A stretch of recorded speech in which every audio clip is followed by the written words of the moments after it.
tanghali guys, kain na tayo.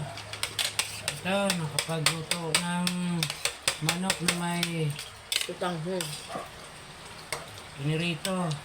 Tutanghon ito ba? Tapos repolyo na may sutanghon. May halong Argentina. Argentina, baka Ulam naman. lang. Hindi na Argentina ito, buong baka to. Hindi po tayo sanay sa ganitong lutuan. Ano na manok? Lasa. Ha? Lasa. Sarap. Manok na. Kasi ginanong ko na yung sa asin niya lamas to eh.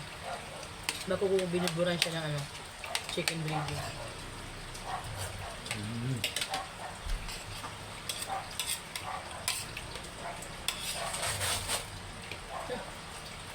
Nakapaha ka pa?